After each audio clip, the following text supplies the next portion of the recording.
할렐루야. 네, 7월 29일 화요일입니다. 오늘 35일차 큐티합시다 시작합니다. 여러분 영상으로 녹음으로 계속 찍다 보니까 보고 싶어서 오늘 영상 찍어봅니다.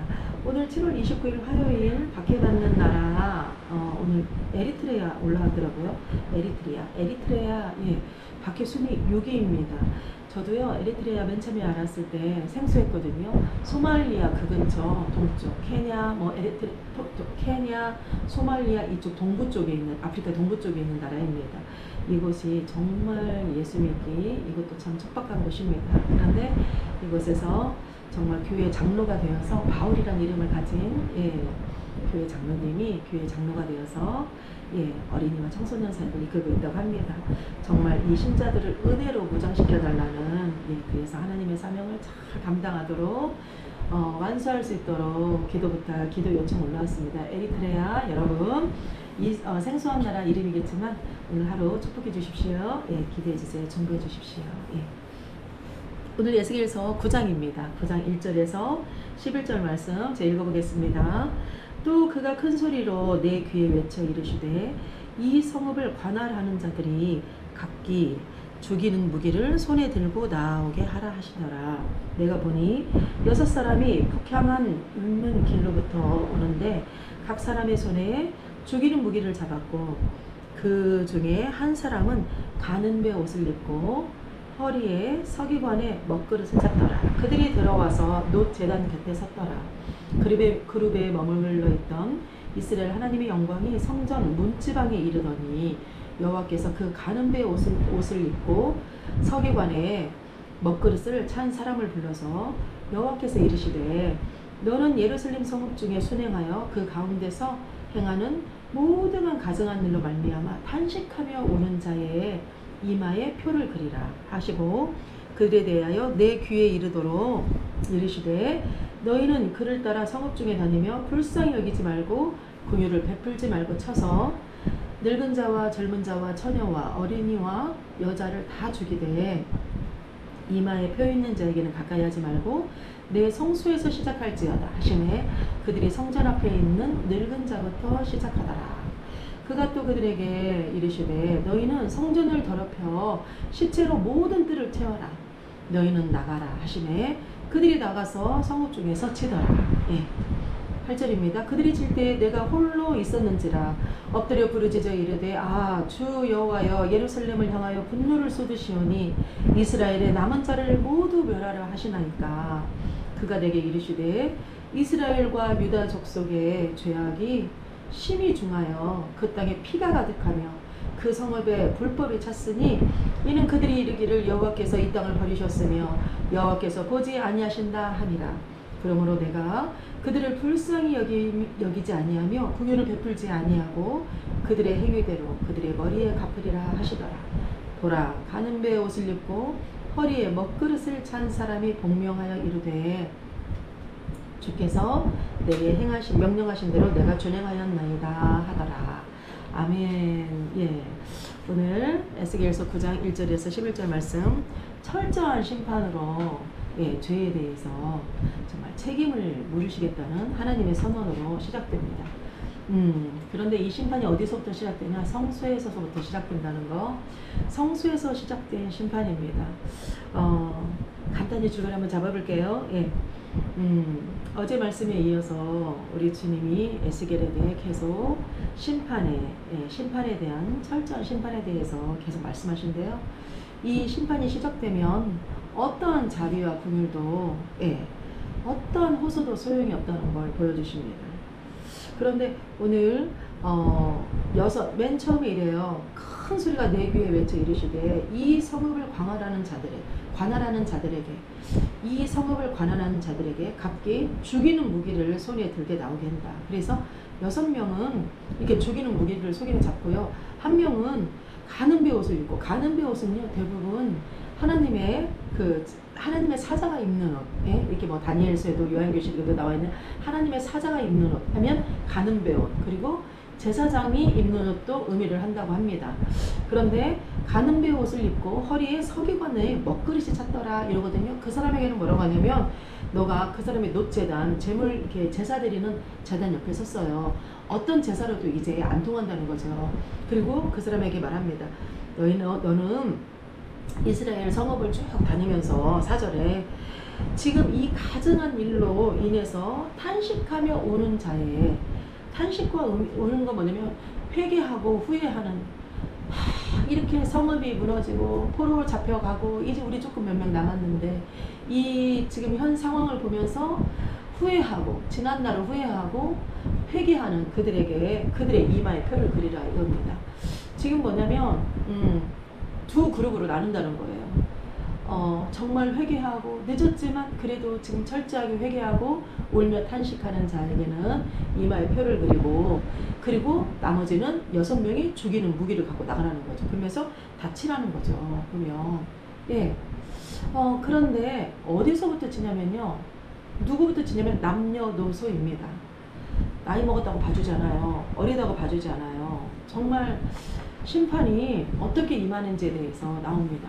근데 이렇게 성소부터 또 심판이 되는데 이렇게 남녀노소를 가리지 않고 누구부터? 늙은 자부터 시작해라 이럽니다. 늙은 자부터. 늙은 자의 의미는 나이도 먹을 만큼 먹고 하나님에 대해서도 알 만큼 아는 사람, 소위 장로들, 영어로는 엘더라고 나오거든요. 장로라고. 그런데 어찌 보면 장로와 제사장들 이렇게 볼 수 있는 거죠. 그들부터 차라 이겁니다. 뭐냐?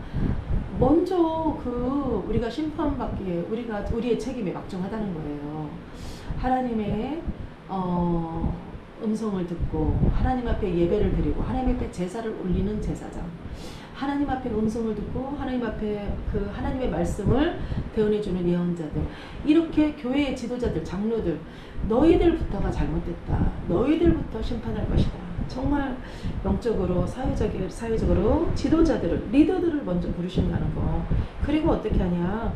성전을 더럽혀 시체들로 모든 그 뜰 안에 채우라고 하는 것입니다. 너희들도 우상을 숭배하면서 그 가증한 일로 불결하게 성전을 엉망진창으로 만들었지.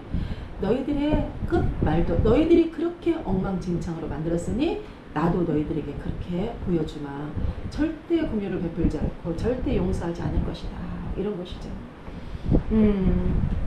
하나님의 심판이 임하면 딱 시작되면 우리 주님은 그 뒤에는 이제 어떤 자비와 긍휼도 베풀지 않을 것이라는, 여러분 이마의 표 하면 우리 요한계시록에는 오히려 이마의 표가 우리가 세상에서 악인들과 뭐 합해서 동조해서 하는 우리 666 이마의 표 이렇게 생각하잖아요. 보면. 그런데 여기에서 말하는 이마의 표는 죽음을 피하는 이마의 표인 것입니다. 이거는 이스라엘 백성들이 출애굽할 때 마지막 10번째 재앙 때 장자들을 다 죽일 것이다. 처음 난 태생들은 다 동물이고 사람이고 죽을 것이다. 그런데 너희 문설주와 임방과 좌우 문설주의 어린 양의 피를 바르는 피를 바르는 집들은 피할 것이다. 재앙이 피한다고 그러죠. 그게 우리 6월절이잖아요. 패스 오버 이러잖아요.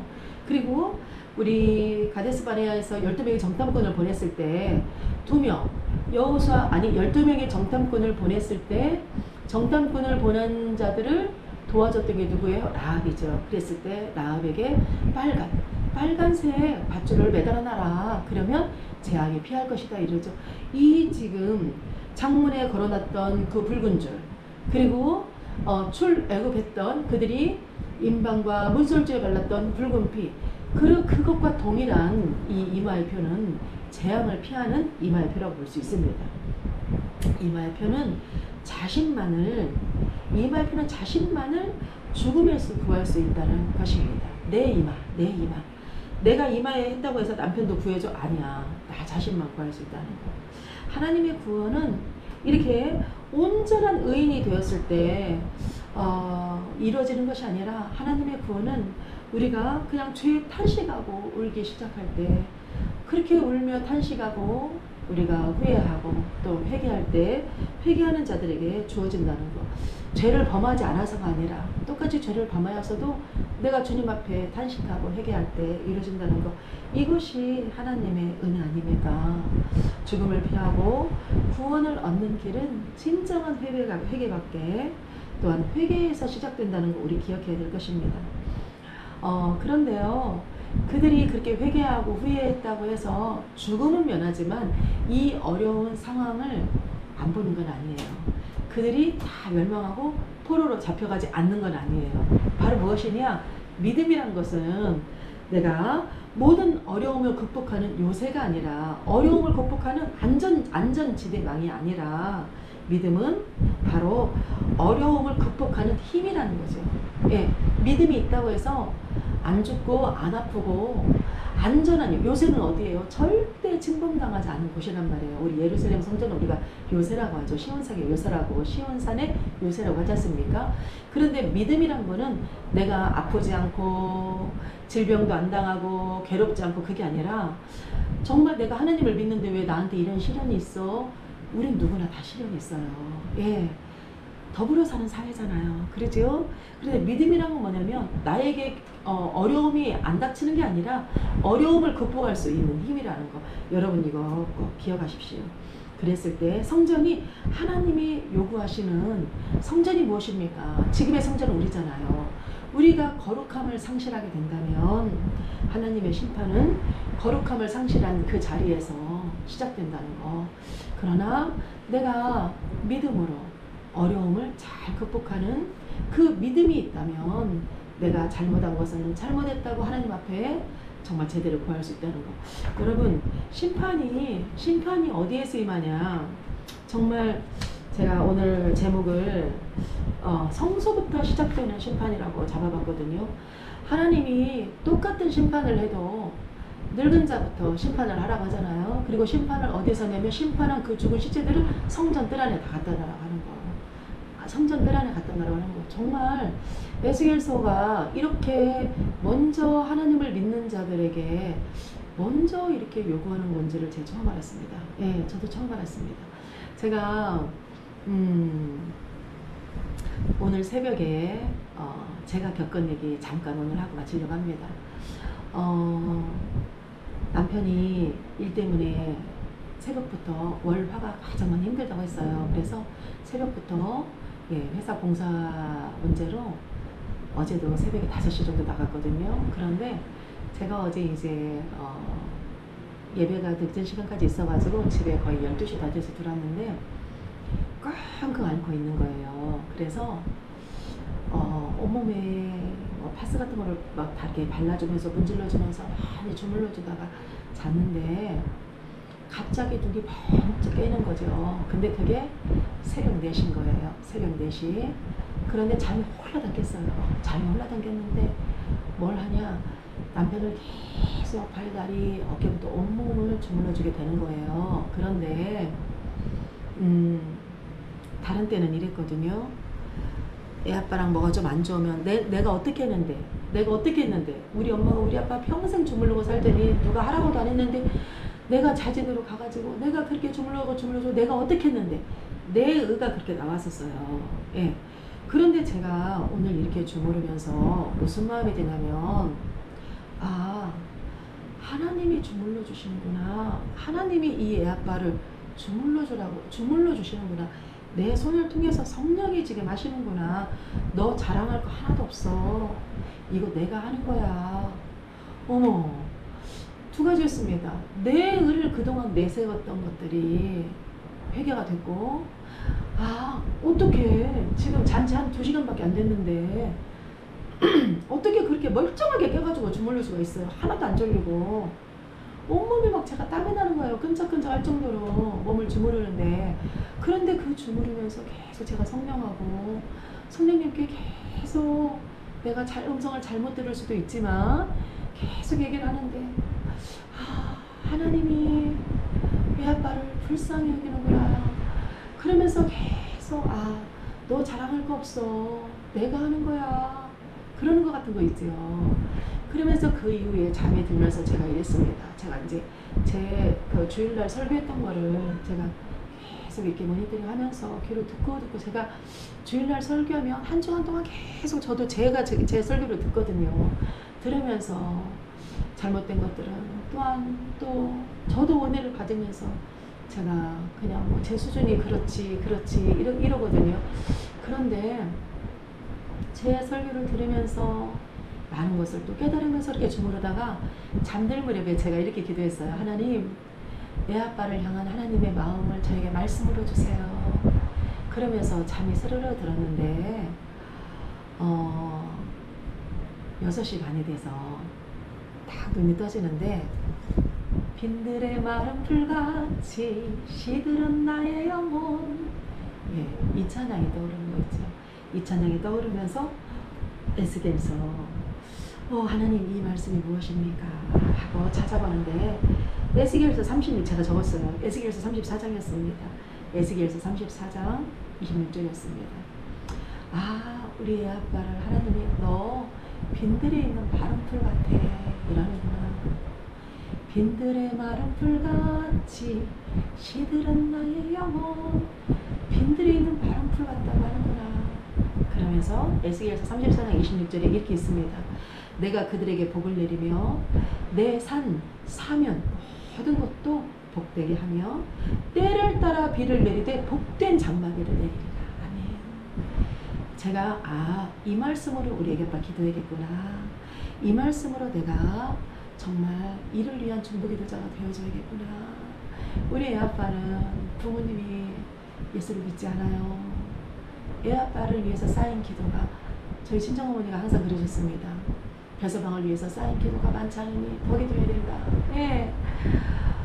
정말 이 말씀으로 3426 3426번으로 기도하게 제 생각을 했습니다. 그런데 오늘 아침녘에 큐티 말씀을 보는데 하나님은 누구부터 치시냐? 심판은 어디서부터 나오냐? 성소부터 나온다는 거. 심판은 성전에서부터 나온다는 거. 심판은 제사장에게, 심판은 장로에게, 영적 리더자에게부터 먼저 나온다는 거. 여러분, 우리 정신 차려야 됩니다. 여러분 가정의 리더입니까? 엄마는 리더예요. 아빠는 리더예요. 부모는 리더입니다. 심판은 리더자에게부터 이루어진다는 거. 그리고 그것이 하나님의 때가 딱, 하나님의 목까지도 딱 차면 너 이제 더 이상은 안 되겠구나. 얄자 없다는 거. 얄자 없다는 거. 이 집을 관할하는 천사들 나와 해가지고 죽이는 무기 들어 싹 쓸어버려 이런다는 거. 여러분 어떻게 하실래요? 어떻게 하실래요? 정말 이마에 표를 주는 천사들을 얼마나 이마에 표 줄 사람이 적고 죽일 사람이 많으면 6대1이겠습니까? 6대1. 왜 6이냐? 하나님이 사람을 6째 날 지었잖아요. 그것을 의미한다고 합니다. 6명의 천사를 풀어가지고 다 죽여버려, 쓸어버려, 이것이. 여러분, 우리 정말 큐티 하는 분들, 큐티 보시는 분들, 믿음으로 살려고 애쓰는 분들이잖아요. 우리 정신 차리고 우리 예수 믿읍시다. 하나님은 진짜입니다. 제가 흔들릴 때, 제가 화날 때, 분노할 때, 저도 지금도 순간순간 올라오는 쓴뿌리들 많아요. 저도 상처가 많거든요. 하나하나 썰을 풀어가겠지만 저도 상처가 많아요. 순간순간 쓴뿌리들이 올라옵니다. 보면. 그런데 여러분, 제가 저한테 점검하는 방법 중에 하나가, 너 하나님 진짜야 가짜야? 너 하나님 진짜야 가짜야? 하나님이 진짜라면 악한 영에 속지 말자. 우리 하나님은 예수 믿으면 끝이 좋습니다. 예수 믿으면 끝이 좋아요. 인생의 끝이 좋습니다. 오늘 하루의 끝이 좋습니다. 내가 하는 모든 프로젝트의 끝이 좋아요. 예수 믿으면. 여러분, 심판은 바로 우리 먼저 그리스도인 된 우리부터라는 거 꼭 기억하시고, 성소부터 시작하는 심판을 우리는 심판이 아닌 축복으로, 그래서 세상의 소금과 빛으로 오늘도 승리하는 저희 여러분 되기 원합니다. 축복합니다. 에스더 목사였습니다.